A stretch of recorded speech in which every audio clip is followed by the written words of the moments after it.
Demi keadilan dan kemanusiaan, mantan Bupati Purwakarta, Jawa Barat, Dedi Mulyadi, mendampingi keluarga terpidana kasus pembunuhan Vina dan Eki di Cirebon 8 tahun lalu, mendatangi Mabes Polri di Jakarta siang tadi.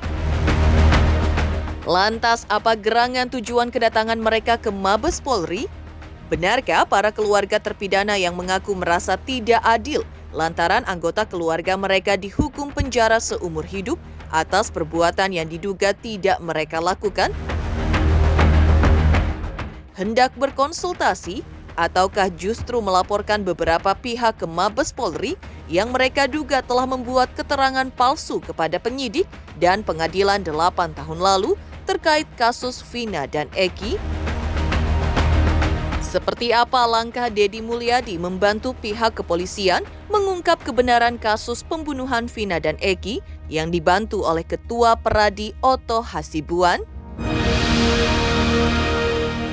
Pemirsa, bersama Intens Investigasi, kami hadirkan kabar terkini, terpercaya dan teraktual. Tetapi sebelumnya jangan lupa untuk like, subscribe, dan juga share channel YouTube ini.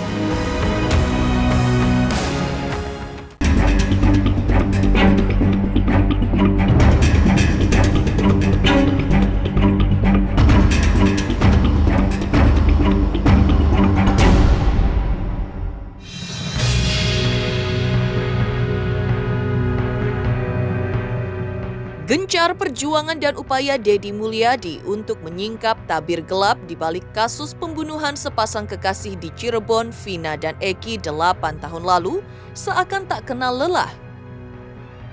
Siang tadi, Dedi Mulyadi menyambangi Mabes Polri mendampingi keluarga para terpidana kasus pembunuhan Vina dan Eki untuk membuat laporan polisi sejumlah pihak yang mereka duga telah membuat laporan palsu terkait keterlibatan para terpidana yang kini menjalani hukuman seumur hidup. Lantas, seperti apa detik-detik kedatangan Dedi Mulyadi bersama keluarga terpidana? Dan siapa pula sebenarnya yang dilaporkan oleh keluarga para terpidana kasus Vina dan Eki ini? Benarkah Pak RT Pasren adalah orang yang dilaporkan? Ya, mereka ini kan orang dari Wong Cirebon ya, yang dalam kehidupan sosial ekonomi yang berada pada lapisan masyarakat yang paling bawah.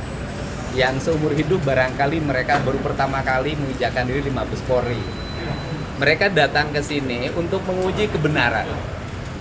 Pengujiannya adalah bahwa hari di putusan pengadilan 2016 itu kan ada putusan yang menyatakan bahwa Ibu siapa? Aminah. Ibu Aminah itu bersimpuh di pangkuan Pak RT Pasren meminta agar Pak RT Pasren berbohong dengan mengiming-imingi uang. Kemudian didampingi oleh pengacara. Setelah saya menemui mereka, sambil menangis mereka mengatakan, mereka tidak ada peristiwa itu. Yang ada adalah mereka dan keluarga terpidana datang ke Pak RT Pasren untuk meminta agar Pak RT Pasren berkata jujur, berkata yang sebenarnya. Itu yang mereka sampaikan, dan tidak ada mereka duduk di pangkuan, yang ada adalah bersimpuh di bawah kakinya Pak RT Pasren, karena Pak RT Pasren sedang duduk di kursi. Dan keterangan itu dikuatkan oleh Pak mantan Ketua RW tahun 2016 yang hari kemarin datang menemui saya dan siap bersaksi di Mabes Polri mana yang paling benar dari seluruh pernyataannya, dan seluruh kebenarannya nanti biar diuji di Mabes Polri saja. Siapa yang benar? Pak RT Pasren yang mengatakan anak-anak terpidana yang sekarang mendekam di penjara itu tidak tidur di rumahnya, atau mereka tidur di rumahnya.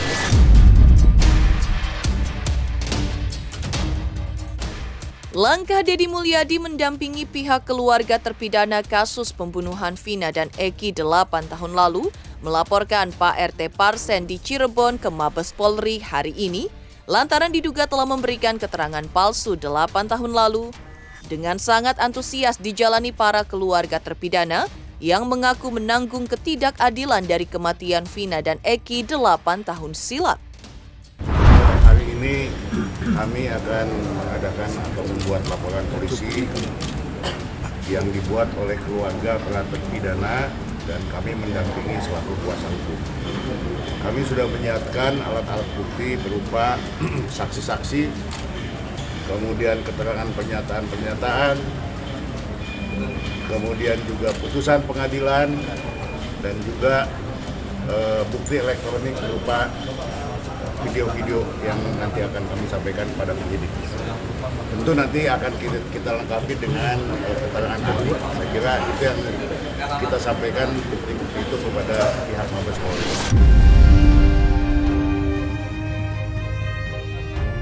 Sebelumnya dari sosial media milik Deddy Mulyadi, tampak jelas bahwa mantan Bupati Purwakarta ini merasa geram terhadap sosok Pak RT di dekat TKP di Cirebon bernama Pasren yang dinilai tidak jujur dalam memberikan keterangan saat diperiksa oleh pihak kepolisian pada tahun 2016 silam, sehingga menyebabkan orang lain menjadi korban di penjara seumur hidup atas suatu perbuatan yang menurut keterangan keluarganya diduga tidak mereka lakukan. Hal itulah yang mendorong Deddy Mulyadi atas dukungan keluarga terpidana berencana menyeret Pak RT Parsen ke meja hukum dengan dibantu oleh pengacara Otto Hasibuan. Kalau nanti bersaksi, misalnya Pak Pasren ini dilaporin ke Mabes Polri, Ibu siap jadi saksi? Siap. Ini semuanya siap? Siap. Untuk itu, maka inilah kesempatan bagi keluarga terpidana untuk mengetuk hati pemilik rasa keadilan Mahkamah Agung yang nanti menangani PK. Semoga terketuk hatinya. Amin. Dan kita tidak akan bisa menyimpulkan kebenaran dari seluruh ini kalau tidak turun. Ini kan banyak orang yang berkomentar yang tidak turun, tidak menyaksikan dari pintu ke pintu, dari kampung ke kampung, dari gang ke gang, hanya mendapat informasi dari sajian yang ada. Sehingga pada saat ini saya menyerahkan sepenuhnya nasib dari kelima terpidana ini kepada Pak Otto Hasibuan. Semoga Allah memberikan jalan. Amin. Ya Allah, amin. Kebenaran akan menemukan jalannya. Amin. Terima kasih. Dua di antaranya ini pada waktu 2016 dulu itu adalah pernah menerangkan hal-hal yang sesungguhnya tidak sesuai dengan yang fakta yang sebenarnya. Tapi dua di antaranya tetap konsisten dengan apa yang sebenarnya, yaitu adalah saudara Okta dan saudara Syafudin. Konsisten. Ini konsisten dua orang ini. Sedangkan yang Pramudi ini, Pramudia dan Teguh datang ke kami dan tadi bertemu di atas menceritakan bahwa sesungguhnya apa yang saya ceritakan yang dulu itu tidak benar. Dan bermaksud untuk mencabut semua keterangan mereka dan akan menyatakan yang sebenarnya. Sebelumnya, pengacara kondang Otto Hasibuan yang kini membela Peggy Setiawan telah mendengar keterangan dari para saksi yang merupakan keluarga dari para terpidana menemukan beberapa keanehan, di mana ketika Pak RT serta anaknya diperiksa oleh pihak kepolisian pada tahun 2016 silam, namun anak Pak RT tersebut tidak dijadikan tersangka, sedangkan teman-temannya menjadi terpidana yang kini sedang menjalani hukuman seumur hidup. Otto yang kemudian bekerja sama dengan mantan Bupati Purwakarta, Jawa Barat, Deddy Mulyadi, berhasil dihadirkan para saksi yang menurut Otto saat itu sempat mengubah kesaksiannya dalam BAP atau berita acara pemeriksaan sekaligus saat persidangan yang berujung miris, di mana nasib rekan-rekan mereka divonis hukuman penjara seumur hidup. Tahun 2016 saya berkata yang sejujurnya. Oke. Saya berkata yang sejujurnya. Lalu itu diralat oleh polisi. Bilangnya kamu bilang tidur di situ, tapi Pak RT sama anaknya tidak mengakui bahwa anak-anak tidur di situ. Nah, maka dari itu saya merasa takut sendiri, maka dibantulah diubah BAP seolah-olah saya tidur tidak di rumah Pak RT. Jadi itu ceritanya. Nah, itu waktu berita acara di polisi. Ketika kamu diperiksa di pengadilan, apa yang kamu sampaikan?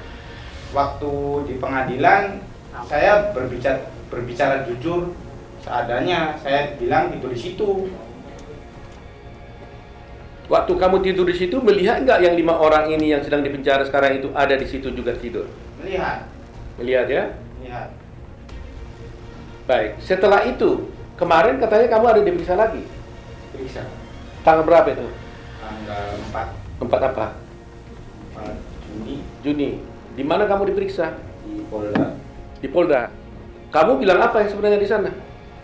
Bilang sejujurnya juga. Apa itu? Ya bahwa saya tidur di situ tuh. Oh, jadi berita acara kamu di situ di BAP kemarin? Cuma bukan diralat sih, jadi kayak diomongin benar gitu. Kamu bilangnya tidur di situ, sedangkan Pak RT-nya tidak mengakui bahwa anak tidur di situ, bilang kayak gitu. Terus? Jadi kan saya ngerasa takut lagi. Takut lagi. Emangnya kamu dipukul? Ya sekarang kan saya kan udah punya keluarga, udah kayak dulu lagi Pak. Jadi saya takut. Jadi kamu ngomong apa jadinya? Ya saya bilangnya tidur di rumah lagi.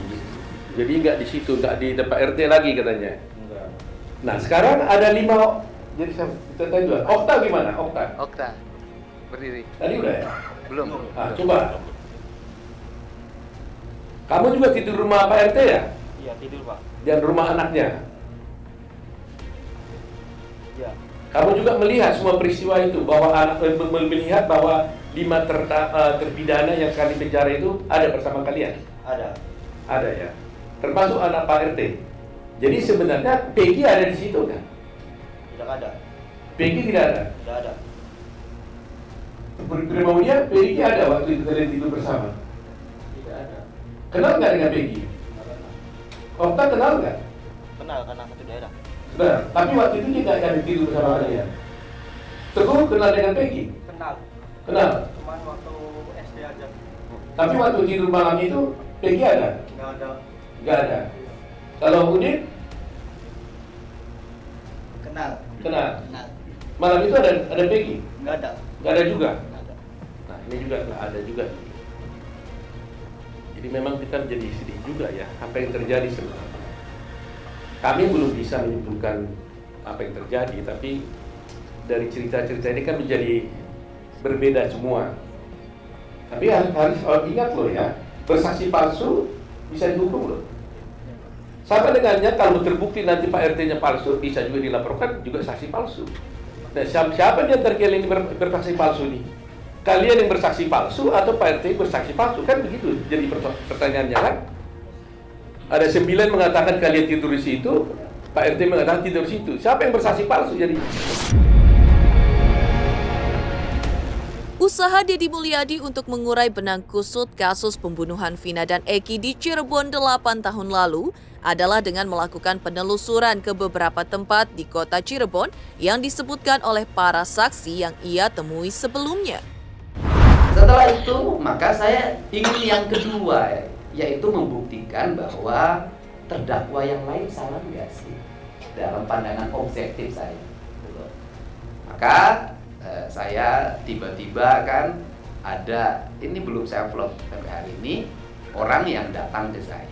Pak, saya mau ngomong sekarang. Kenapa? Pak, pada malam itu jam 9 lebih saya mau ke rumah sakit, Pak. Ibu saya dirawat di rumah sakit. Saya keluar rumah, anak-anak ada, Pak. Di rumah, di warung Bu Nining dulu, di warung Bu Nining, terus kemudian mereka itu ada di rumah Pak RT. Saya siap bersaksi di pengadilan. Saya siap di BAP. Saya makin pede kan, oh ini kayaknya tidak, ini benar nih. Ketemu lagi sama yang punya warung di depan cuci mobil tuh. Kemudian dia mengatakan saya yang jualan nasi, bukanya sampai jam 4 sore. Tidak mungkin saya beli rokok di tempat saya. Setelah itu lagi, kemudian masih banyak belum bertemulah saya dengan Pramuji. Pramudia. Pramudia kan tadi sudah mengatakan jelas. Kemudian saya bertemu dengan semuanya, saya mendengarkan. Setelah saya mendengarkan, ya akhirnya saya berkesimpulan bahwa tidak mungkin orang melakukan pembunuhan, pemerkosaan pada waktu yang sama dengan posisi yang berbeda.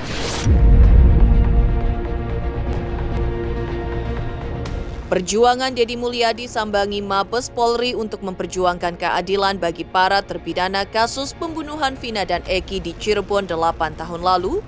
Lantas, seperti apa pula ikut terharunya Deddy Mulyadi mendengar kesaksian Teguh yang mengaku terpaksa berbohong dan menyebabkan beberapa temannya dipenjara seumur hidup? Pemirsa Intens Investigasi, jangan lupa saksikan terus Intens Investigasi.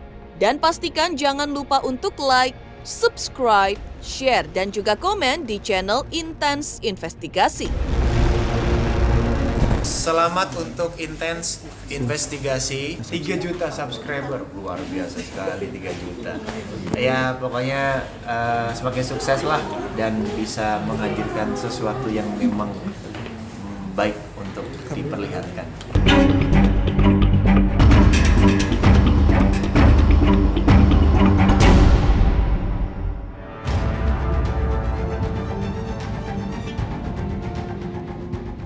Mengurai kasus pembunuhan Vina dan Eki di Cirebon 8 tahun lalu, Deddy Mulyadi, seorang tokoh publik, mantan Bupati Purwakarta, Jawa Barat, termasuk figur yang aktif menyuarakan agar kasus pembunuhan Vina dan Eki dapat terungkap secara transparan tanpa ada yang ditutup-tutupi. Seperti dikutip dari akun sosial media pribadinya, Kang Deddy, sapaan akrabnya, sempat mengundang Teguh, salah seorang rekan terpidana kasus Vina, di mana dirinya mengaku dipaksa untuk memberikan keterangan palsu sehingga membuat rekannya yang lain menjadi terpidana. Saat mendengarkan keterangan Teguh, Deddy Mulyadi sampai merasa terharu. Ya takut sih Bro, waktu itu. Di penjara kan? Seumur hidup kan? Nah, apa yang terjadi dulu Teguh? Waktu dulu kamu di BAP zaman dulu 2016 kamu ngomong apa? Ya pertama awal sesuai yang ada di kejadian di situ. Cuman di Teguh nerangin yang sebenarnya malah nanti kamu akan terlibat gitu. Jadi seolah-olah Teguh tuh tidak tidur di rumah Pak RT, padahal mah tidur di rumah Pak RT. Jadi waktu itu di BAP seperti itu. Nah, waktu di pengadilan tahun 2016 dulu, kamu ngomongnya gimana tentang itu? Kalau saya ingat Teguh yang ngomong kayak gitu, terus ada waktu itu agak dikat gitu. Waktu itu kamu mau ngapa sebenarnya? Mau bilang apa waktu itu? Ya yang sejujurnya Teguh. Yang sejujurnya itu apa? Ya yang kumpul di rumah Bu Nining, terus di rumah Adi, terus tidur ke rumah Pak RT. Artinya kamu tidur di rumah Pak RT pada tanggal 27 Agustus? Iya. Jam berapa lebih kurang? Kalau nggak salah sekitar jam 10 tidur di rumah Pak Lebih RT. seperti. Waktu di rumah Pak RT, kamu melihat nggak 5 orang terdakwa ini? Ada. Ada di situ. Siapa aja yang ada di situ? Eka, Jaya, Adi, Supri, Eko. Eko. Iya. Diakui Deddy Mulyadi bahwa dirinya tidak berjuang sendiri dalam meluruskan rangkaian cerita seputar kasus pembunuhan Vina dan Eki di Cirebon 8 tahun silam. Ia bahkan menyampaikan rasa terima kasihnya karena banyak pengacara beken tanah air yang dengan tulus mau turun gunung langsung menangani para korban, termasuk terpidana maupun mendampingi para saksi kasus pembunuhan Vina dan Eki. Terkait hal itu, Deddy Mulyadi pun memberikan apresiasi yang tinggi kepada para pengacara top tanah air tersebut. Pak Oto dan semua tim Peradi yang telah menerima kami dengan penuh rasa kemanusiaan, rasa penghormatan. Sini orang yang dalam setiap hari itu biasa berkeliling kampung untuk menemui, menyentuh, menyapa warga, dan dari setiap peristiwa yang ditemukan selalu ada cerita yang tidak pernah berhenti. Saya mengamati kasus ini agak lama, tapi saya sendiri masih ragu untuk melangkah. karena ada pertimbangan-pertimbangan yang saya perhitungkan karena ini menyangkut aspek hukum. Saya melihat akhir-akhir ini pameo di dalam hukum waktu saya sekolah hukum pertama kali sampai saya menjadi dosen mengajar sampai guru besar, itu kita diajarkan pameo baik kepada semua sarjana hukum, termasuk yang kemudian menjadi hakim, jaksa, dan polisi. Lebih bagus membebaskan 1000 orang yang bersalah ketimbang menghukum 1 orang yang tidak bersalah. Mantan Bupati Purwakarta, Jawa Barat, Deddy Mulyadi terharu saat mendengar kisah Teguh yang mengaku dipaksa berbohong dan mengakibatkan beberapa rekannya jadi terpidana kasus pembunuhan Vina dan Eki di Cirebon 8 tahun silam. Lantas seperti apa pula pihak keluarga Sudirman menanggapi pernyataan Deddy Mulyadi yang menyebut AF berbohong? Pemirsa Intens Investigasi, jangan lupa saksikan terus Intens Investigasi. Dan pastikan jangan lupa untuk like, subscribe, share, dan juga komen di channel Intens Investigasi. Selamat untuk Intens Investigasi karena sudah mencapai 3 juta subscribers di YouTube. Sukses selalu dan all the best.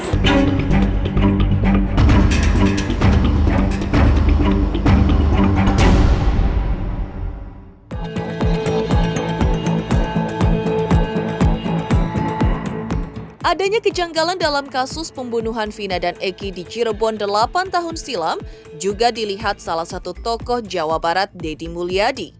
Deddy bahkan menyebutkan bahwa kesaksian AF bohong soal kasus pembunuhan Vina dan Eki. Menurut Deddy, pernyataan AF tidak bisa dipercaya alias bohong.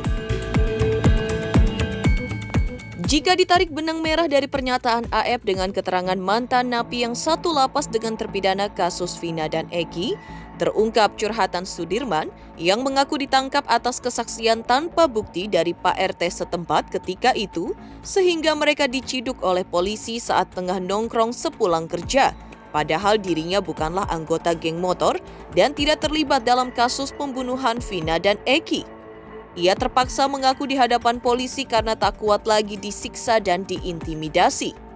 Lantas, seperti apa komentar pihak keluarga Sudirman dengan pernyataan dari mantan Bupati Purwakarta, Deddy Mulyadi tersebut?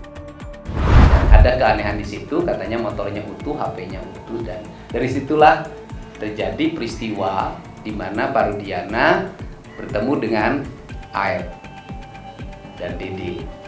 AFDD inilah yang memberikan penjelasan bahwa dia melihat anak-anak yang suka nongkrong di depan SMP 11 melempar, mengejar dengan 4 motor berboncengan, dan dia melihat ketika ada di warung membeli rokok dan dia melihat dari jarak 100 meter. Dia 100 meter malam hari bisa melihat orang melempar dan mengejar dan hafal satu-satunya sampai 8 orang. Bahkan kalau AF mengatakan Peggy pun dia tahu. Udah saya dengarkan karena tugas saya waktu itu hanya mendengarkan. Saya tidak boleh menyimpulkan. Saya mendengarkan. Kemudian saya penasaran, saya pergi lagi ke Cirebon. Saya tanya, warung itu di mana sih? Ketika saya tanya warung yang di depan pencucian mobil, ternyata warung nasi, bukan warung rokok. Dan dia mengatakan bukanya sampai jam 4 sore. Saya geser terus ke ujung sampai ke bertemulah dengan warung Madura dekat lampu merah, tapi jarak ke tempat nongkrong itu sangat jauh, lebih dari 100 meter. Pada saat itu saya didatangilah Peri ngomong pada saya, tidak percaya terhadap keterangan AF, saya di sini, saya tidak mungkin itu Pak, itu bohong. Di mana pada tahun 2016 itu datang napi baru, kelompok yang dari pembunuhan Vina tadi. Nah, saya ngomong, orang Cirebon, kumpulin. Karena saya orang Cirebon, kamu orang Cirebon. Nah, saya menanyakan, kamu kasusnya apa nih? Pembunuhan Vina. Oh, apa nih? Tapi saya bukan pembunuh, itu. Dari ke-7 orang tadi duduk bareng sama saya, cerita. Saya itu bukan pembunuh, Bi. Loh, gimana bukan pembunuh sementara kamu sudah divonis sejauh mana pembelaan Anda dalam proses tadi? Saya ngomong seperti itu. Dia mengatakan, kronologisnya begini. Saya minta dengar, coba kronologis yang Anda dapatkan seperti apa. Dia bicara kronologisnya. Pada waktu itu saya pulang kerja. Semua itu adalah buru-buru bangunan. Ada yang jadi kuliah, jadi tukang cat, dan yang lainnya. Dan itu orang-orang teman-teman yang satu kampung. Saya pulang kerja, saya kumpul-kumpul dengan kawan-kawan. Itu sore hari. Datanglah tim dari kepolisian dan ada RT setempat.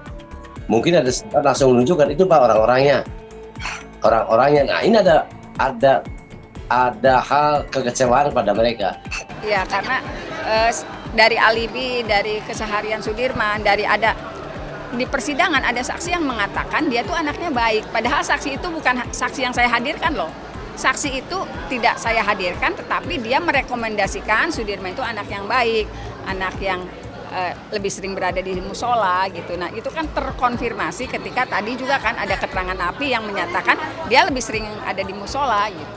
Aduh kalau masalah saksi-saksi yang pernah dihadirkan saya bisa ngomong ya. Tapi kalau saksi yang tiba-tiba muncul dan tidak pernah dihadirkan saya nggak mau cerita deh. Lagian sekarang kan Sudirman juga keluarganya sudah menyerahkan ke Pak Otto. Jadi apa langkahnya juga itu sudah bukan kewenangan saya lagi untuk bicara gitu. Kalau saya kan bicara masa lalu Sudirman. Kalau kedepannya saya nggak berani ngomong karena keluarganya sudah menyerahkan ke Pak Otto. Pemirsa Intens Investigasi, jangan lupa saksikan terus Intens Investigasi.